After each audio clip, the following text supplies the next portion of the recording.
It's always a good idea to talk wellness. Tonight, wellness expert Tawn Williams is helping us boost our wellness as we move into colder months. Hey, Tawn, how are ya?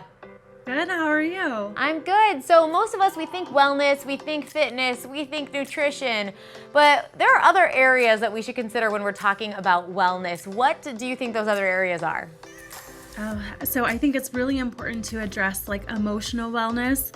Also just being in social awareness, right, of who you are within social groups. And also things like mindfulness, meditation, going inward has a lot of health benefits and definitely something that we should be considering in maintaining our whole overall well-being. Yeah, so emotional wellness, I feel like it's a very trendy term. We hear it a lot, but what does it actually mean? Emotional wellness is really about being aware of the emotions or the ebbs and flows of emotions that come through on a day-to-day basis, right? Whenever there's a challenge, it's being able to be resilient in those areas, not kind of suppressing those emotions, if you will, but being able to find a healthy way to communicate, be aware, and find a way that works for you to work through those emotions. And so that's kind of what overall emotional well-being is about.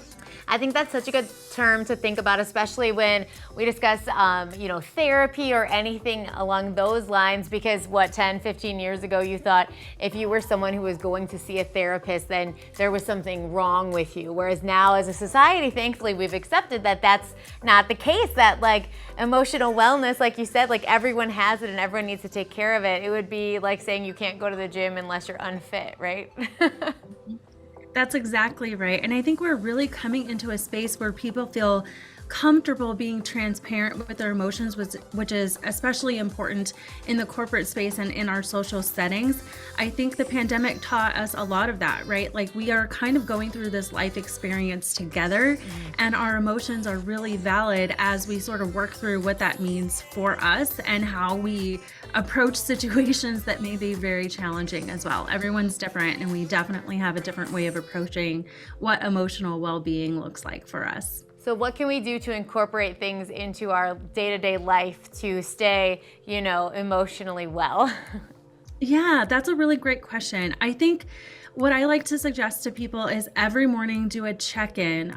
It's really random, but I do have a meeting on my calendar that every day it asks me, how are you? And that sounds very silly, but it served me quite well because it reminds me that how I'm feeling at the start of my day is really important because it kind of tends to dictate how the rest of your day goes, right? Sure. If you wake up with a mindset that says, I'm not going to get anything done, I'm feeling super overwhelmed, I think we can all agree that more than likely the rest of our day tends to follow that, first instinct in the morning. However, though it's okay to have days that might feel off, when we do a check-in with ourselves, we can kind of say, okay, if I'm feeling unbalanced this morning, what are things that I can do throughout my day to help me feel more balanced, to go inward and address what really needs to be addressed at that time?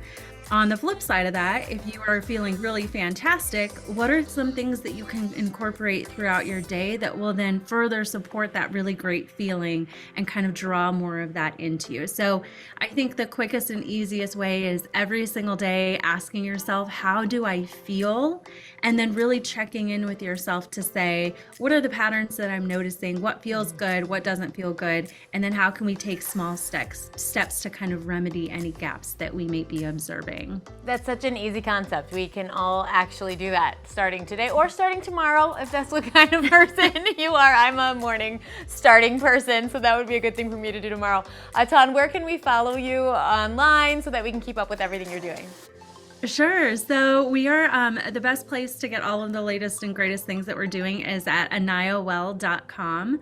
That's kind of where we have all of our events if they're coming up, any type of workshops that we're going to be doing. That's the best way to get all of the information from us. Awesome. Well, thank you so much for hanging out with us today. Thank you. Have a wonderful day. You too. We'll be right back with more Good Day State Line. Thanks, Tawn. Thank you. Have a wonderful day.